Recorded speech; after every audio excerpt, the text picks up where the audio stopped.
So ఇప్పుడు నాకు 65 సంవత్సరాల వయసు కాబట్టి నా ఏజ్‌ను దృష్టిలో ఉంచుకొని, అదేవిధంగా రిస్క్ అపెటైట్‌ని దృష్టిలో ఉంచుకొని, ఇప్పుడు నా వయసుకి నేను నెలకి రూ. 25,000 మ్యూచువల్ ఫండ్స్‌లో ఇన్వెస్ట్ చేయడం కరెక్టేనా?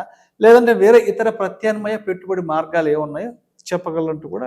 సో బేసిక్‌గా రిటైర్డ్ పర్సన్. సహజంగా రిటైర్డ్ పర్సన్‌కి బోనస్‌గా ఏం దొరుకుతుంది అనంటే ఏజ్‌ని బట్టి ఆరోగ్య సమస్యలు కూడా వస్తూ ఉంటాయి. సో టాప్ ప్రియారిటీలో నేను ఆయనకి చెప్పేదేంటి అనంటే ఫస్ట్ ఆయనకు కావాల్సినటువంటి హెల్త్ ఇన్స్యూరెన్స్ ప్రాపర్‌గా ఉందా లేదా? యెస్. ఆయన గవర్నమెంట్ ఎంప్లాయీ కాబట్టి maybe state provided health Yes, yes. Insurance ఉంటుంది. ఉండొచ్చు కాక. కాకపోతే ఇక్కడ ఒక చిన్న సమస్య ఏంటి అనంటే మీరు ఏ ప్రైవేట్ హాస్పిటల్‌కి వెళ్ళినా కానీ ఇప్పుడు డైరెక్ట్‌గా స్టేట్ ప్రొవైడెడ్ హెల్త్ ఇన్స్యూరెన్స్ మీద పెద్దగా డిపెండెన్సీ వాళ్ళు తీసుకోవట్లేదు. మీరు ముందుగా డబ్బులన్నీ పే చేసి కావాలంటే వెళ్ళి మళ్ళీ క్లెయిమ్ చేసుకోండి అని చెప్పేసి వాళ్ళు రెగ్యులేషన్ పెడుతున్నారు. సో బేసిక్‌గా కార్పొరేట్ హాస్పిటల్ సహజంగా ఏమవుతుంది, ఏదైనా ఇష్యూ వచ్చిందంటే వెళ్ళిపోతాం సరదాగా, ఇన్సూరెన్స్ ఉంది కదా అని చెప్పి వెళ్ళిపోతాం. కానీ అక్కడ వాళ్ళు యాక్సెప్ట్ చేయరు.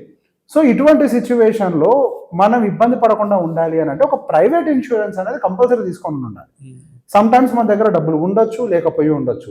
ఇప్పుడు ఫస్ట్ అసలు మీరు అక్కడ మీకు తర్వాత రీఎంబర్స్మెంట్ వచ్చినా కానీ ముందుకు డబ్బులు కట్టాలి కదా. ఆ డబ్బులు కట్టడానికి మీ దగ్గర డబ్బులు లేకపోతే మరొక సమస్య అవుతుంది.